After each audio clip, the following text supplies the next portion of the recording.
What is happening, everybody, man? Thank you guys tuning in to another episode of One Big Fire. And got all the boys back in the house again today and excited to jump in and chop it up.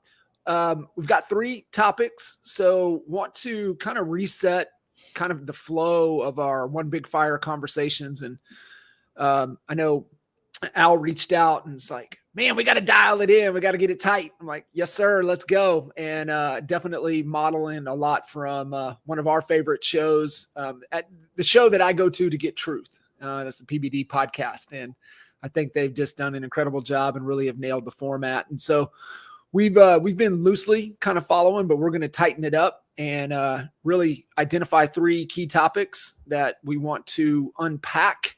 A couple of announcements and a couple cool things that we've got up our sleeve that we're working on. But before we jump into the 3 topics, I know Al, you've been working behind the scenes, updating some much needed update to the Honey Badger Nation swag, and I can't wait for those pieces and things to be revealed. What you got cooking over there? Man, we got some just fresh merch, man, coming out, and We've been wearing the merch for years now, and it's just time for an upgrade. And so we have a new legacy line coming out here. It's actually already built. If you want a sneak peek, go to honeybadgernation.com, click on the merch button, just scroll down. Speaking of honeybadgernation.com, that's getting a facelift, and there'll be a fresh look to that. So look for that coming soon. But for right now, you can go there, click on the merch, and check out the legacy line. There's going to be limited amounts of these this merch available. What we're going to be doing is switching up the theme a bit. We actually have a One Big Fire theme coming out, so that'll be fun. But some of the stuff you're going to see us wearing on the podcast, you'll be able to grab for, again, a limited amount of time. We're going to put it up there, and then we're going to change it up. We're going to another theme. Just keep things fresh. People love the merch. We see people. We've had baby onesies, from anywhere from that to underwear. And I think we're going to discontinue the underwear. That wasn't a big, but the hats, the shirts, the notebooks. When you go to an event, taking notes. I know we all like to do that. We all like our hardbound notebooks. There's going to be some really cool stuff. It's actually there. Click on the legacy link in Honey Badger merch and stay tuned because we are going to see that on us. We're going to be sporting it. And you can too. So I'm excited to get that out. Me too, man. Definitely, keeping it fresh. There's so many, just little cool themes and ideas with us over the years, being able to really put out there. And I definitely like the limited supply for sure. The other thing, man, that you brought up that I'm really, really excited about, that we want to kind of tease a little bit, and it's the most sought after award, right? You look back at, when we were doing EGS and the NAEA days, and it was the award that people were jockeying for throughout the year to be able to be positioned to receive. And cause I'll let you kind of tease what the award is, and then we can share later in the show how we're going to go about nominating for this prestigious award. Yeah, man. The thing that you learn being in this industry is that, man, it's bound to happen where you're going to have to go through some stuff. You might have 8 or 10 years of nothing but good, and then all of a sudden you go through some stuff. And we've all done it. Many of us, many times, have gone through these valleys. And I always joke because, sometimes the value, if it's too fresh, man, you don't even want to talk about it. But those valleys are some of the best stories. It's really what creates, I think the spirit of a honey badger is when you go through some really tough times in your business and you come out and you're better for it. And so we did an award that, at the time we didn't really realize was going to become the most coveted award at all of our events. And it was the Honey Badger Award. And it was just based on, what they had to go through, and just really being the spirit of a honey badger. And so that, we customized the gift. It was always something very unique.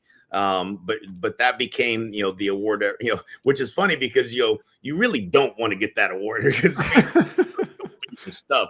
But yeah, we just, we always wanted to, have something that we rewarded people that that just, embody the spirit of being a honey badger. I think that's, that's kind of why it's our moniker. It's our, our, spirit animal. Spirit animal. There you go. That's what I was looking for.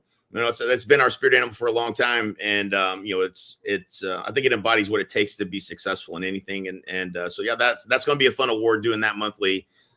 So you'll be able to nominate folks in Honey Badger Nation for that award. So if you know somebody that's really embodying the spirit of being a honey badger, nominate them for the award. It's going to be fun. We'll do that every month. Yeah, absolutely. And if you're thinking like, well, I'm not part of the Honey Badger group. Yes, you are. You just don't know it yet. We have opportunities coming here that you can absolutely be part of our community and plug in. More on that later. But JK47. Yes, sir. We'll talk more about that. And I got some other additional ideas with it from awards perspective and then nomination and then for the yearly and some stuff that we'll tease a little bit later. But, a lot of topics that we could really dive into. I think, picking out, the three most important right now for us to dive into. Obviously, we need to unpack and touch on, kind of what the plays Zillow has made. EXP's move. You're seeing a few others follow suit, but also some of those that are drawing a line in the sand.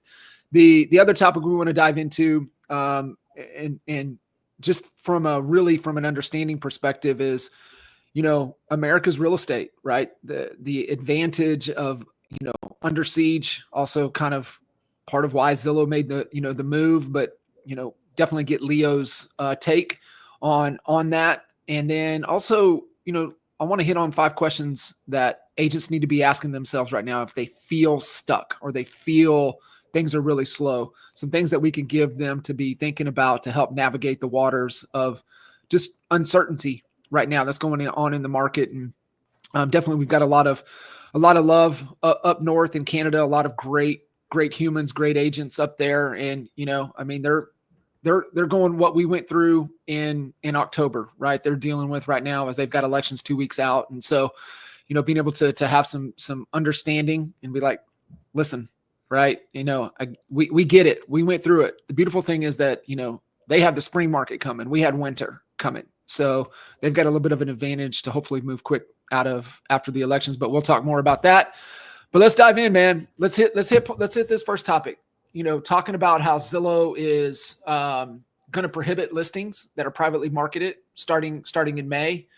So let's unpack that. I know we have some strong opinions, some strong feelings around that. Definitely our love-hate relationship with Zillow, but definitely, man, it's worth understanding and diving into.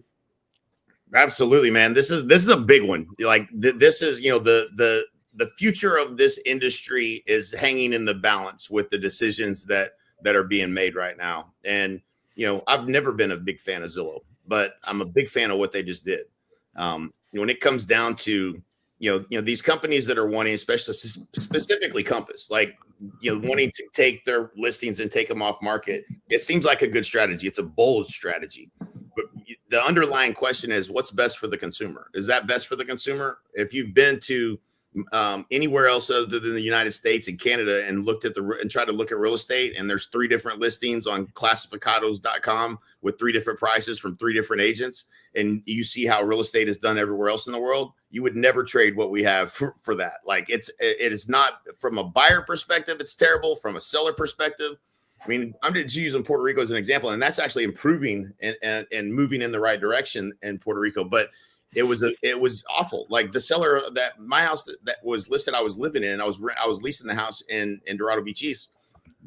She knew I was in real estate. It'd been on the market a year. They didn't have photos. It wasn't anywhere. It wasn't listed anywhere. They didn't show it one time, and she thought it was for sale the whole time. And I said, the first thing I would do is fire the agent. Like this agent they don't even have pictures. They wanted to send somebody pictures, and they asked us to take pictures of the house while we were living in it for them.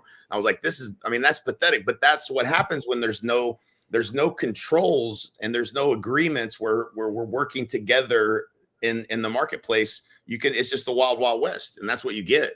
And that's the worst case scenario, is we're going back in time to a place where the data is not true. You can't find information. You can't find comps. You can't trust the square footage being correct. Like all of those issues happen when you start to silo up the listings and not make them public. That's one of the rare things about the U.S. market that we don't want to lose. Al, what's your take? Right? I mean, we asked the question before we went live. Always ask what is best for XYZ. What is always best for the consumer?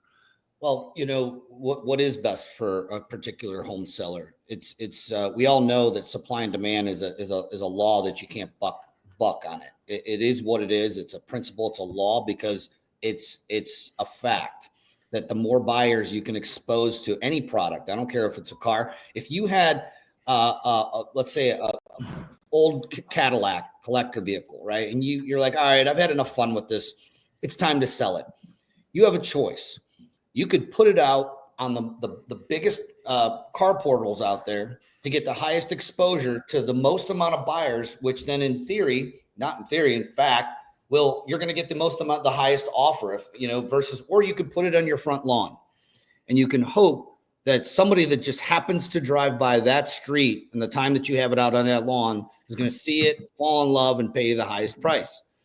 And we know by putting it out there, which is why all the biggest marketers want their listings exposed at the highest to the highest number of buyers. So what are the consequences if you don't? There was just an example Leo had brought up about a deal that closed about 23% below every comp in that particular neighborhood.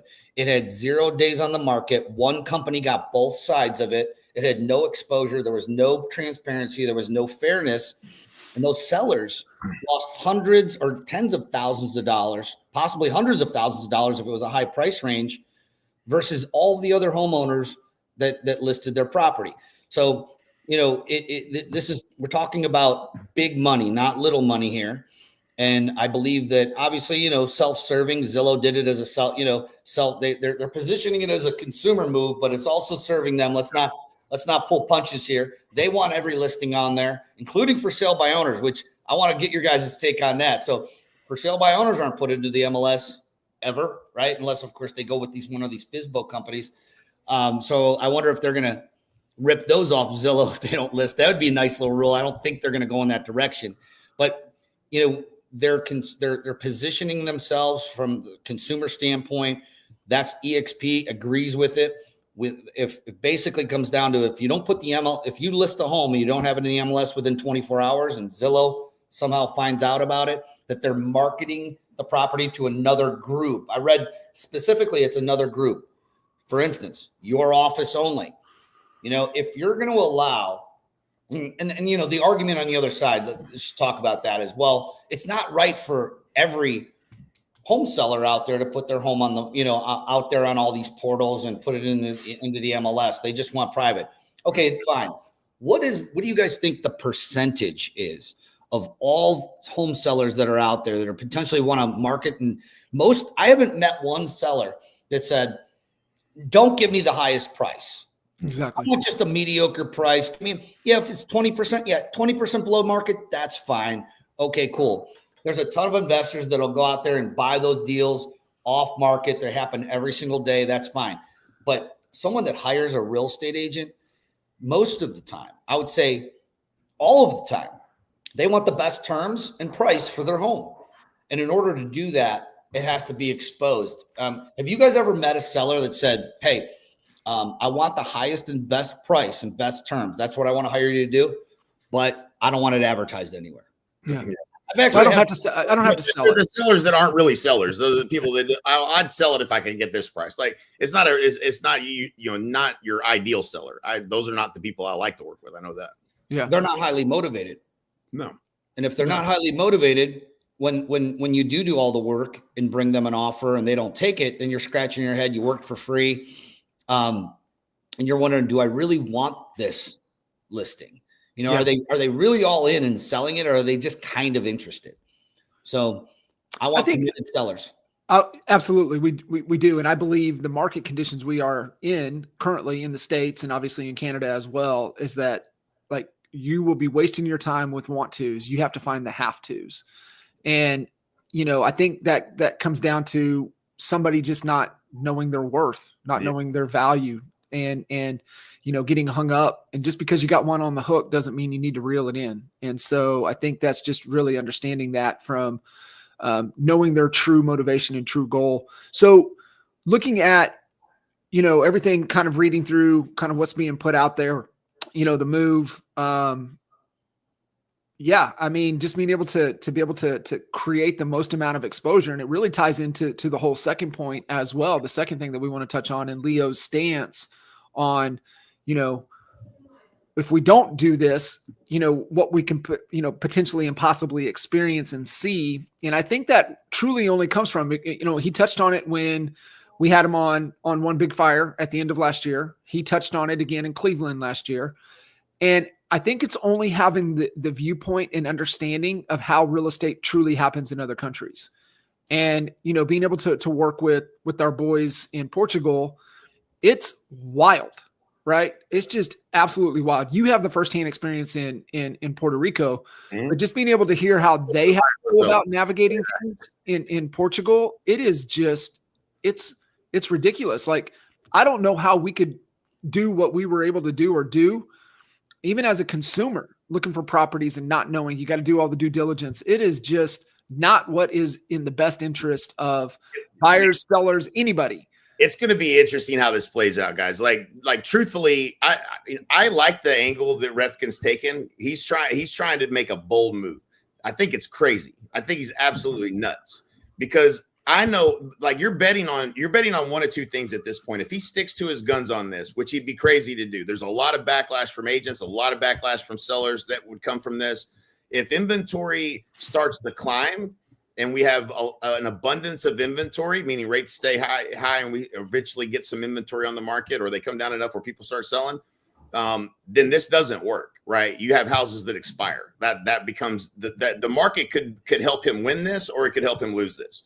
But if there's not a lot of inventory, then he does have a competitive advantage to a certain degree. And so the market, the timing of this is going to be very important as to whether or not it's going to work or not. If he chooses to die on this mountain, which Rob Edwards is watching from San Francisco, made a comment on YouTube, he's been building this for the last 5 years. He's going to die on this mountain. He might very well die on this mountain.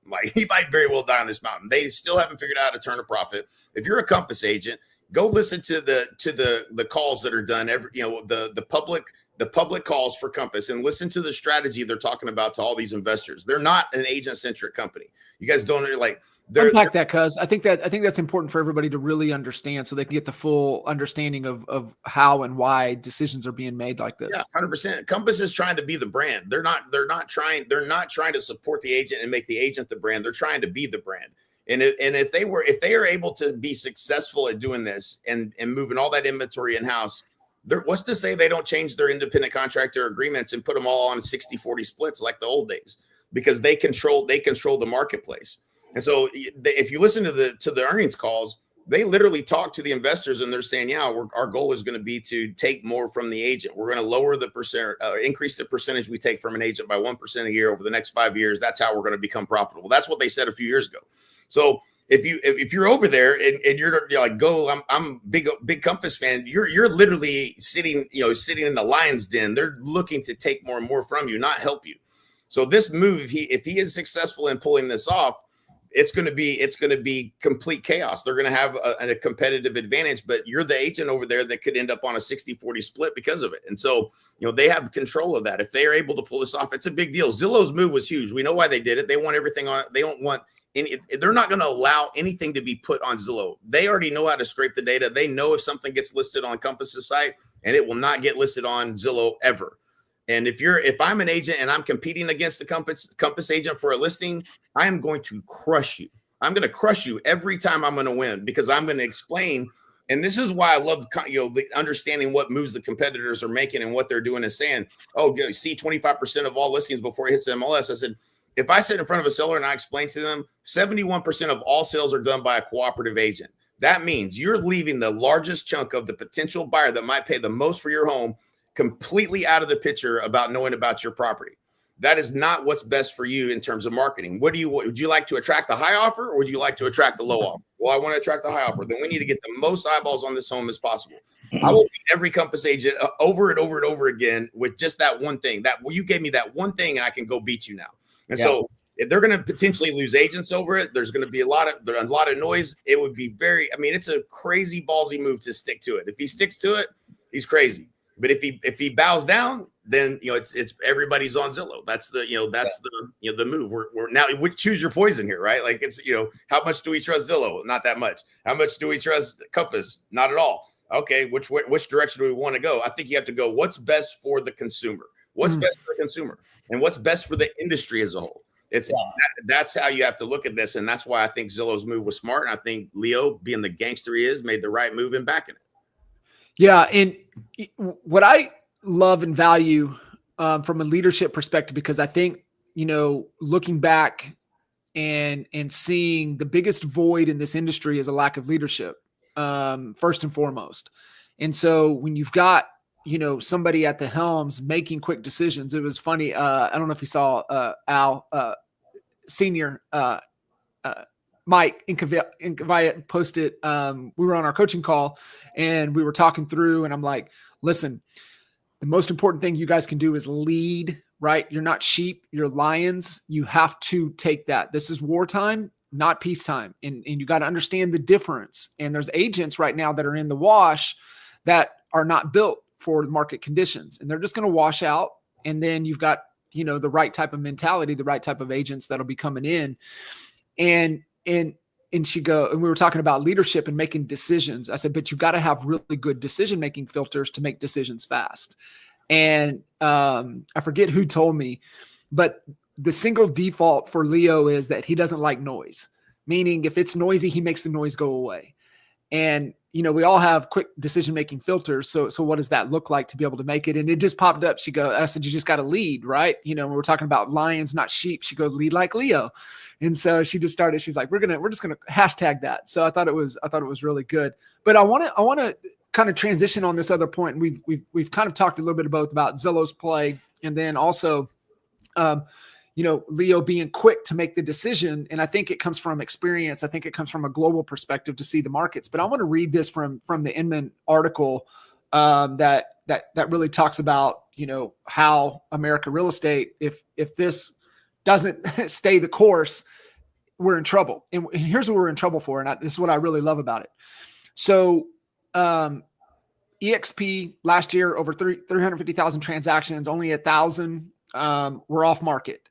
So just a transparent marketplace, so where every buyer and seller deserves fair access to opportunity. This is what I love right in here. It gets into it. The envy of the global real estate community is now under attack. Firsthand, what happens when transparency breaks down. So, cuz this 100% to your story, your experience, what I've been able to see and help our Rodolfo and Nuno in Portugal. And they give the example in France. This will sound familiar, cuz in France, buyers must check 8 different sites to see 70% of the inventory. Yeah. And if they're lucky, there has to be an element of luck. Sellers pay per listing per month to appear online. And agents, they're navigating chaos, all while the most vulnerable buyers are left behind, priced out, and shut out and simply overlooked. Here's where it gets really interesting. Let's put this into perspective of buyers and sellers. A deal closed at 23% below every comp in the neighborhood.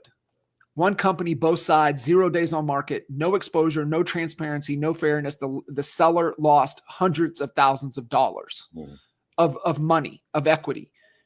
And now every homeowner in the neighborhood has to answer to that sell when refinancing or listing their own property. Yeah, it hurts the neighbors too. Yep. I want everyone to, kind of like, if you're an agent, most of our audience are agents. I want you, if you're an agent listening to this, to take the agent hat off, put your home buyer hat on for a second. Okay. And I want you to imagine if we all just said, yep, Rifkin's right. Let's follow Compass's lead. Let's everybody do this. First of all, EXP, we're the number one single real estate, residential real estate company in the world.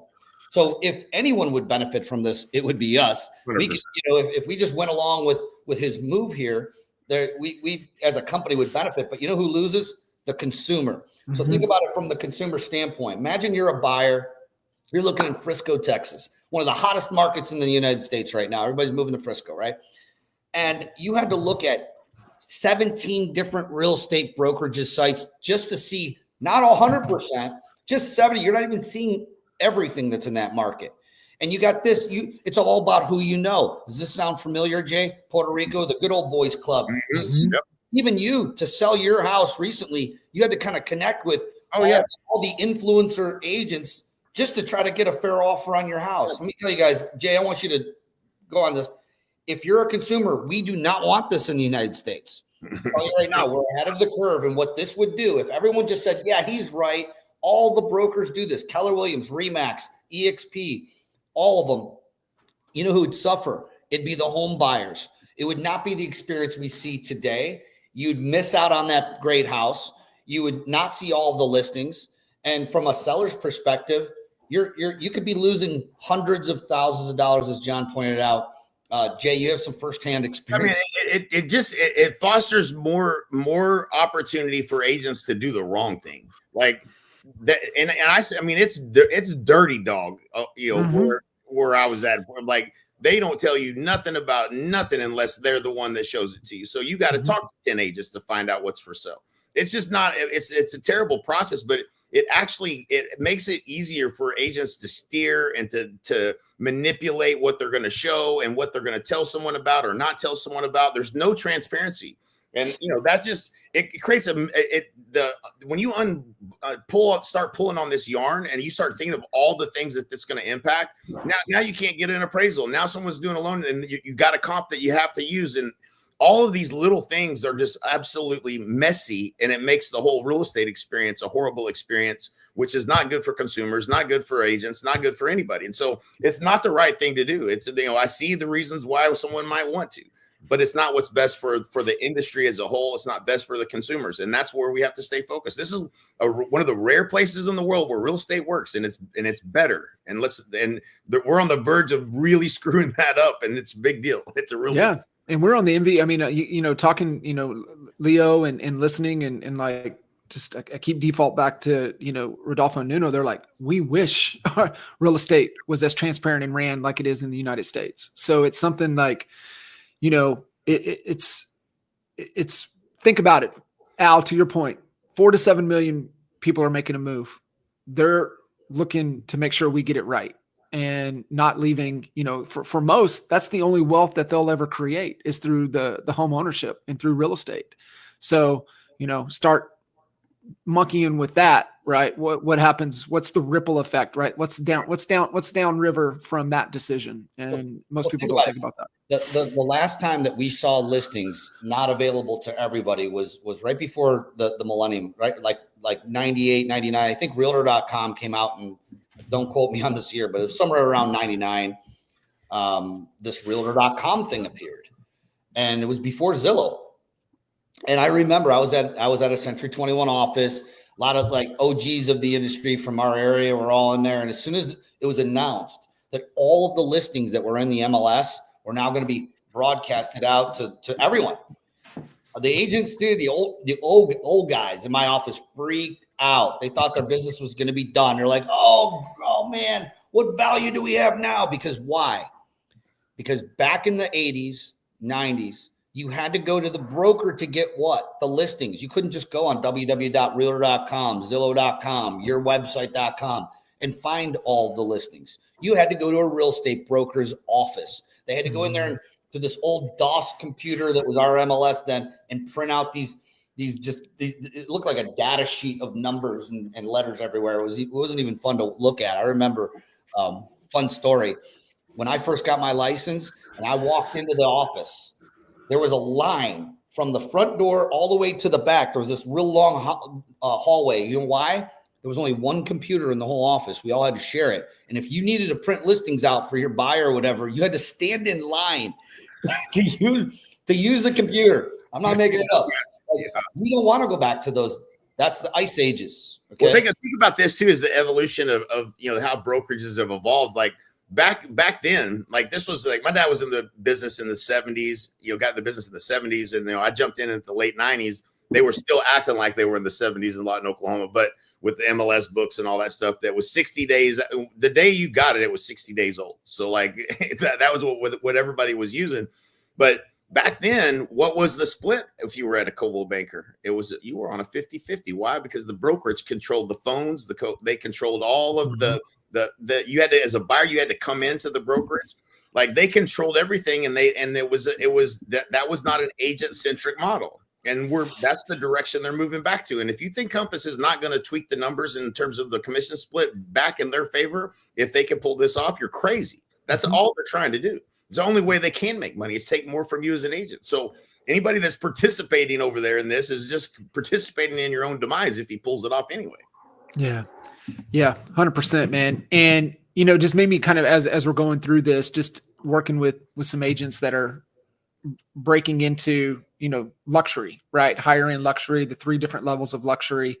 And, when we do a competition analysis coming into a market, they'll pull it up. And it's no different than what we do in the clarity report. Like, look at your competition. They look at them, they're going, I can't, how do they have any market share? How do they sell any houses for what they do? They provide no real value to the consumer. And that's why it's like, once you realize that in the agents, they're dominating with, being able to crack into these tough markets, because people are trying to, the good old buddy network. Hey, we're buddies. You got to list, your multi-million-dollar property with me. And that's not what's best for the consumer. So we definitely don't want to go back into the way that's not going to be the best, being able to create as much demand. So I want to shift to this last point. And this was more kind of an article on Nowban talking about 5 questions to ask when the market feels slow. Just being kind of, really sensitive to, the climate across the country. There is pockets, right?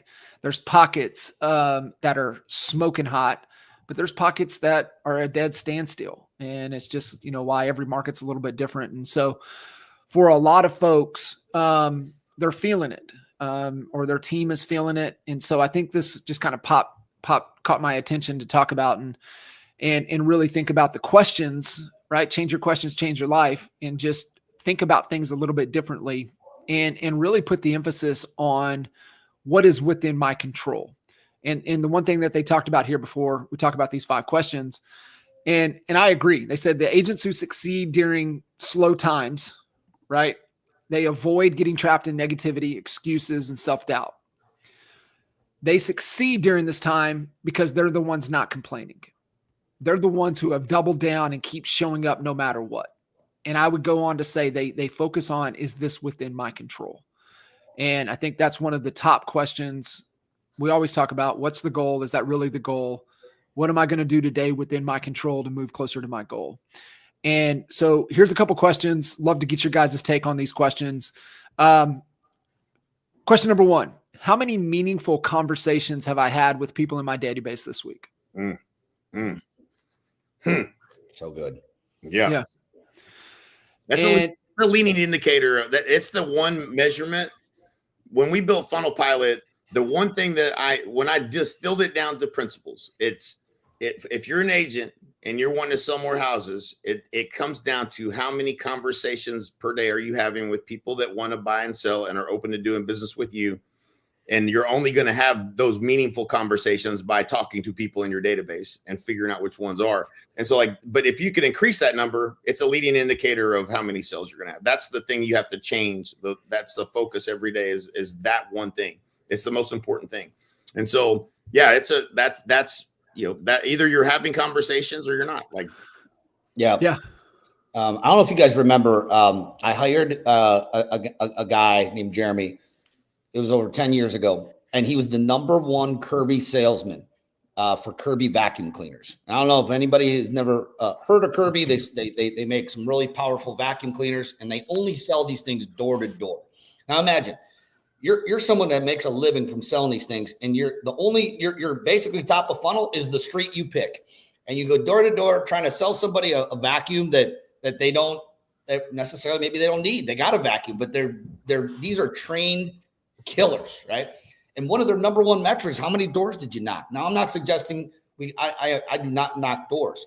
I used to do that back in the day with the expireds. I wanted to beat the mail, so I would go and knock on that expired's door. But it boils down to a metric. The reason I told the story about Jeremy, because I implemented the same systems. They had it. He actually got it from a different industry, whatever. But it was just a formula, and our formula for success was 25 new opportunities per month should lead to 10 face-to-face appointments, should lead to 4 sales. This is a 25, 10, simple 4. formula we followed. Our ISAs followed it, right? So our goal, each ISA, was to get 25, each of them, 25 new opportunities. What's an opportunity? It's someone who's motivated. We talked about the motivation thing, right? They're motivated to sell their home or buy, but we were always focused on the listing side. And they have not committed to another agent, meaning they're open to doing business with you as a professional, if you can gain the trust with them and sign that agreement, and that they're willing to do it. They're ready, willing, and able. They're able to buy. They're not broke. You know, they actually have the means to actually make that purchase. That's what I consider an opportunity. And so how many of those conversations are you having? How many new opportunities are you creating? And the cool thing is, like, yes, how many conversations? Before you have the conversation, you got to have the opportunity, which is why Funnel Pilot was created, to create those opportunities, to bring those into your top of funnel, into your CRM and into your world, so that you can start to build that trust with that person and then eventually have the conversation. So yeah, it's so good. So guys, Al's talking about his 25-10-4. We did one of the very first Expert Mentors Live episodes. We're almost at episode 300. I think we're scheduled to hit 300 in July. So on the Expert Mentors series, one of the very first ones, one of the top 5, first 10 episodes we did was on the 25-10-4. So if you guys listening in want to check that out, go to emlreplays.com and you can go and check out Al talking about the 25-10-4. So good. All right. Question number 2. Am I offering real value to my clients in Sphere this month, or am I just checking in? What is real value? What is not generic? What stands out that we need to be really thinking about with your clients in your Sphere? What is real value right now in the market? Oh, this is an easy one for me. Your market updates are the most. First, you need to establish your expertise consistently, right? So, like, being personally relevant with people and being professionally relevant. Being professionally relevant is understanding what's going on in the marketplace and communicating that to your sphere of influence, to your database, to the people that are watching, they don't know what to trust, watching the news, seeing this thing, that thing. How is this impacting things? You should be the voice of reason for your entire database. And, that's knowing the data, communicating the data, keeping current matters is my favorite, market trends, all the different reports we've used over time, but being able to take that information and communicate that out so that you can really educate people as to what's really truly going on, being that voice of calm in all the chaos. Yeah. I could comment to what's not. Your funny TikTok videos that you're hoping goes viral is not changing anyone's life. I can tell you they're fun to watch. They might be fun to shoot, but you can't, I learned this back in coaching with Kinder Reese and NAEA, John. You can't be an expert and claim to be an expert without actually being an expert. Mm-hmm. And how do you do that? So the cool thing with what you said, Jay, is you can kill 2 birds with 1 stone. One, you have to study the market and be an expert. You got to know your numbers. I remember when I would go into a listing appointment, I would memorize the numbers. I'm not very good with memorizing a lot of things, but I can memorize just a couple little things that would make me position me, as the expert in front of that seller. I'd reel off how many homes that they're in competition with him right now are on the market. I would know it. I wouldn't go look at a sheet on it. I would know it. I would bring the sheet, don't get me wrong, but I would memorize. I would be positioning myself as an expert. I would know how many sold in the last 6 months, and is it a buyer's or a seller's market? And so it wasn't much to know, but the more you start digging into that, yes, put that content out there. I'll tell you this. If I'm a seller, if I'm thinking of selling my house and an agent's putting funny TikToks up of them dancing around and on a pogo stick or pretending to beat somebody up because blah, blah, blah, whatever, that might be fun and entertainment for people to watch. But if I'm a seller, I'm looking at the guy, I'm looking at Jay or John's market update. I want to know how many homes have sold like mine in the last 30 days that I'm competing with. I want to know what the trend is looking like. I want to know, are people moving into the suburb or are they moving out? And there's no only way to know that is to study your market. Yeah. Keeping current matters. And from when we used to use it, they've come light years too. They were great then. Yeah. And they're even better now with their, in fact, I think we have no affiliation with them, but we used to. They even like help you build the relevant content that positions you as an expert. So yeah, definitely check them out. I haven't seen those reports in a minute, but I know a lot of our agents are leveraging them, and it's really making them shine. Needs to be your number one expense. Investing in, the relevant information that gives the key resources, of where they're pulling the data. Is just not, this is my guess. This is like, right here's the resource, goes right to it. So this leads right into the third question, Al, that you just hit on. Is my content bringing in new leads or just recycling the same updates with no real energy? I'm sorry, I jumped the gun on that. That's perfect, right? It should be to start a conversation. Is it engaging or is it just noise? There's a lot of noise out there. And I think, aligning with AI to be able to help you, and even the direction going back to meaningful conversations within my database, real value that's relevant, that's going to, bring in possible new opportunities. What's resonating now in the market? There's some ways, man. Oh God, I just think back, just with our Raving Fan program and understanding lifetime value and being able to connect with, the lifetime connection programs that we had built out, how we communicate, what buckets they're in. Are they raving fans? Are they just advocates? Are they one-time customers? How you speak to them, being able to understand, the Harvey McKay 66, understanding hug your customers and all the hug fields. Now with the power of AI, you could quickly, because we used to talk about, hey, could you imagine going into your database, pull up everybody that has dogs, that loves the University of Oklahoma football. Oh, by the way, they're doing a special spring giveaway to bring your pup to the spring practice game. How about we send an information to the database that has like that? That's reality now, right? Mm-hmm. And so that's meaningful. That's real value. That's relevant. But I think to your point, Al, are you doing things that starts a conversation that my filter with marketing was, man, we just got to join the conversation in their head. And, we want to go after motivated sellers. What's keeping them up at night? We want to go after motivated real estate agents, that are looking for a new opportunity. What's keeping them up at night? Let's join that conversation. So is your content joining the conversation of the real opportunity in the marketplace? Mm-hmm. Yeah. And I mean, we all see people, and I've been guilty of it way back when I first joined Facebook in 2009, 10, everyone was just plastering their new listings all over their Facebook wall. And we still see some of that. And I'm not picking on y'all, but what sells is that the buyers and the sellers, they're human beings before they're a potential buyer, right? They're a human.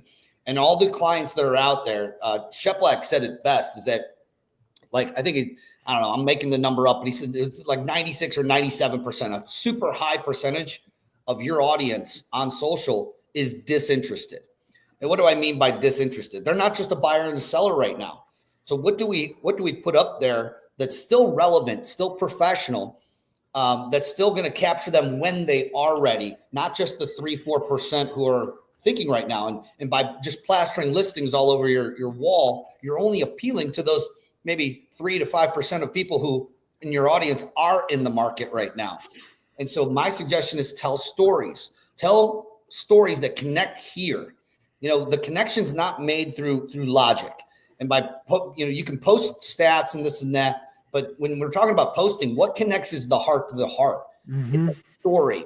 When, we kind of all both came up with it through Craig Proctor's, putting the ads in, the full page ads. I used to do a full page ad in a magazine called Mimi's here. And my ads weren't ads. They didn't look like an ad. They were a story. Mm-hmm. I would tell a story, not mentioning the seller's name, of a seller who had listed with another broker for 6 months. And they had called me because the home expired, and we would dissect why it didn't. So I would be telling these stories, educating the market and connecting them with them on a deeper level. And so that's what I would encourage you. Tell stories through your social media, and then connect on a deeper level. And then, of course, pepper in the expert data that we were talking about, but just don't pepper all of that in.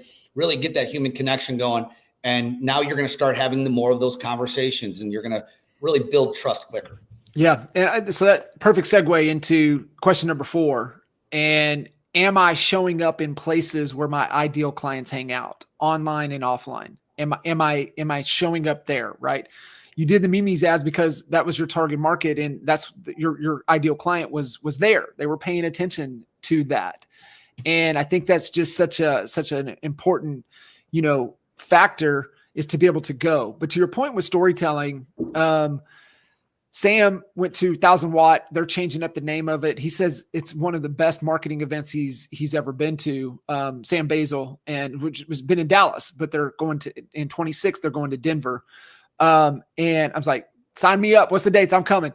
And the theme over there has been the number one thing that we have to focus on with everything we do is storytelling. Mm-hmm. And, I've given you guys examples, talked about it. In my opinion, right now, inside of the real estate game, the one person, if you guys want to get better at telling stories, specifically for your listings, right? The power of video and the power of storytelling is you got to go pay attention to Georgia Tush. She's at the top of the game right now. I don't know anybody better. She just happens to be a storyteller that just happens to sell real estate. That's what she is. This is what we've been talking about for years, right? You have to be a marketer that just happens to do what? Happens to recruit agents, happens to help motivated sellers, has to help first-time home buyers. What do you do? But you got to be a marketer first that just happens to do that. So these questions are all marketing type questions, right? How do I have more meaningful conversations? How do I join the conversation in their head? How do I provide value, real value to the person that's actually going to spend money with me, right? Not just make a new friend. I need to talk to somebody that's going to exchange my value for their money. What type of content am I creating? New leads, stories I'm telling. How am I showing up? And where, most importantly, where am I showing up? And that was always kind of our rule of thumb. Like, we ain't married to nothing. The only thing we're married to is where our target audience, the person that has money, is hanging out. That's where we're going to go. If billboards are working, they're working. If they're not working, they're not working.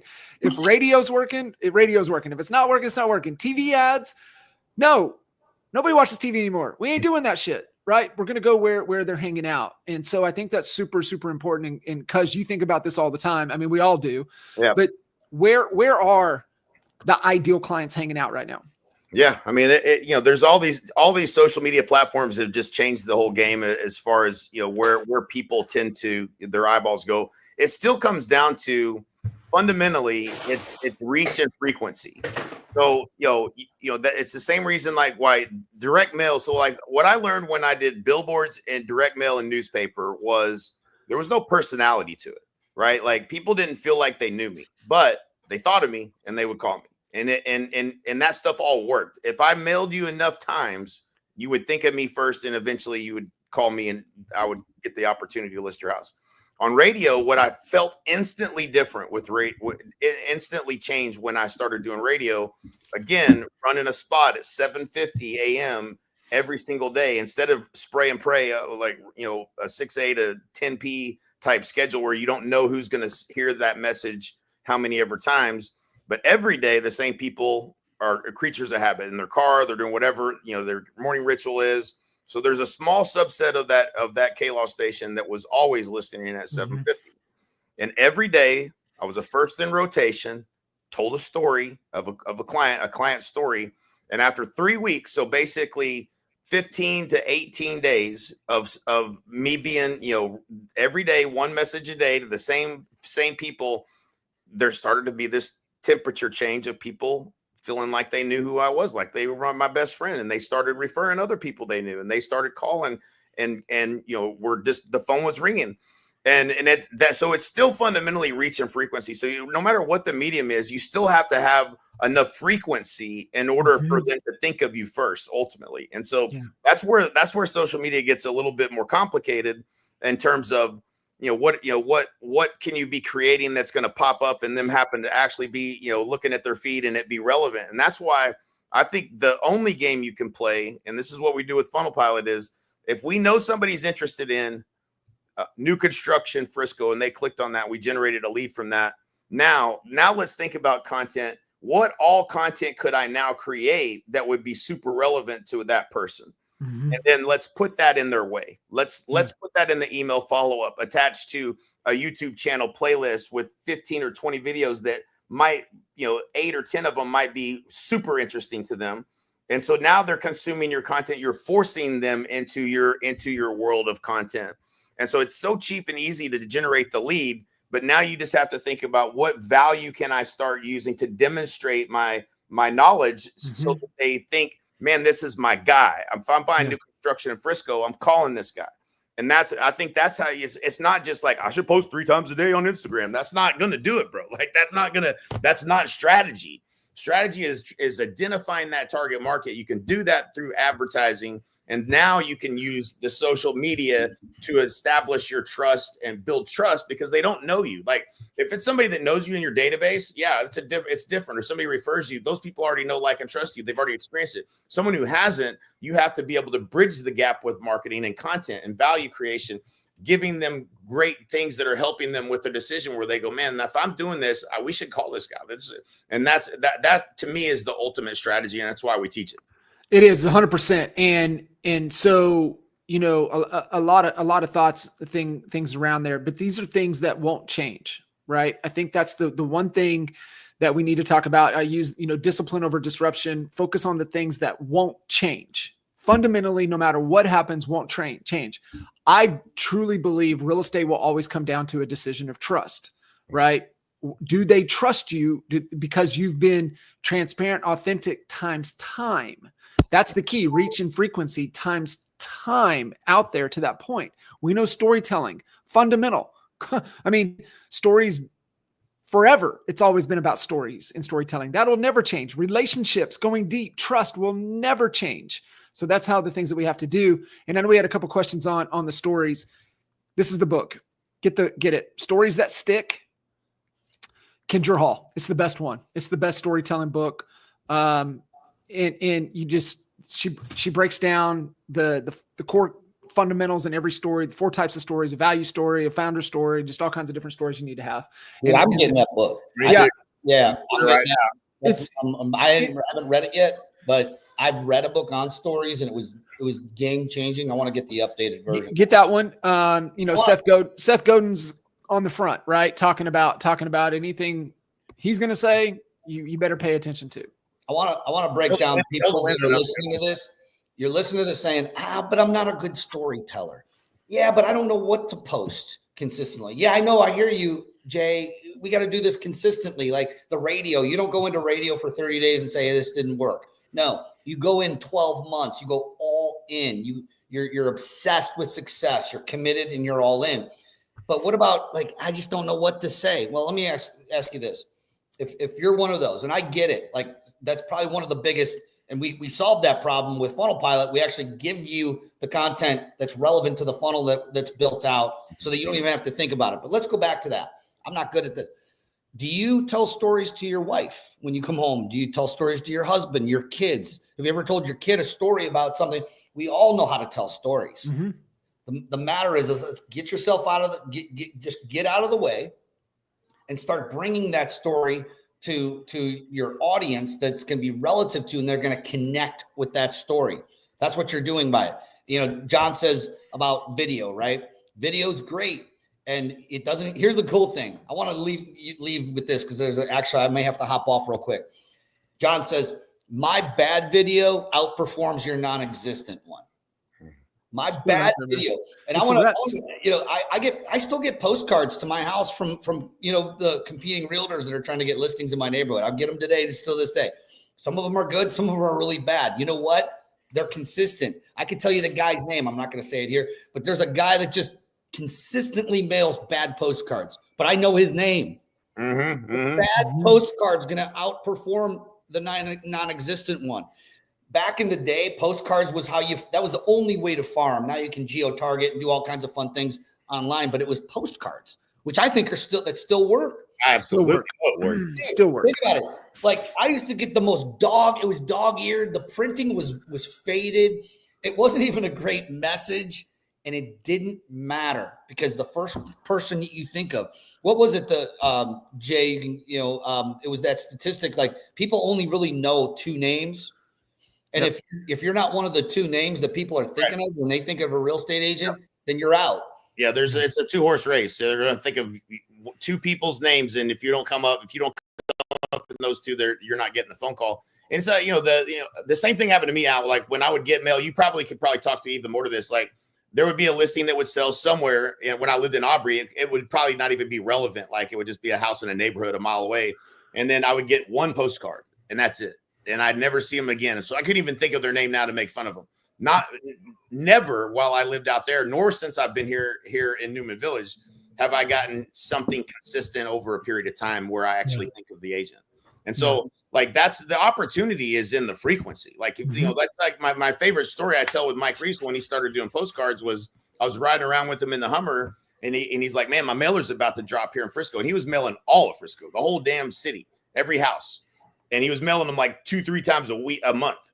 And so his mailer drops, the phone rings, he answers the phone, and this lady goes, is this Michael Reese? I can wallpaper my bathroom with all these postcards you've been sending me. I need to sell my house. I died laughing. I was like, dude, that's the funniest thing I've ever heard. Like, that's just understanding marketing and just beating them over the head with this message, same message over and over, same color, didn't change nothing, over and over and over. That lady was like, man, I'm calling this fool. I got to sell my house. Like, that's what happens when you have mind share. You're just trying to get mind share. When they think of you first or second, you at least have the opportunity. You have the at bat, and that's that's why this stuff works. And direct mail, even though it's on the way to the trash can, they see your name. You do that. You think, well, I mail them once quarter, once a month. That's not enough. They don't.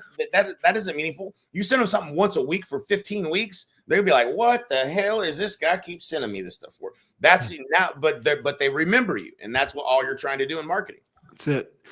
Fifth question to ask. And it comes back down to, we always joke, right? The law of Mike. If you don't ASK, you don't GET.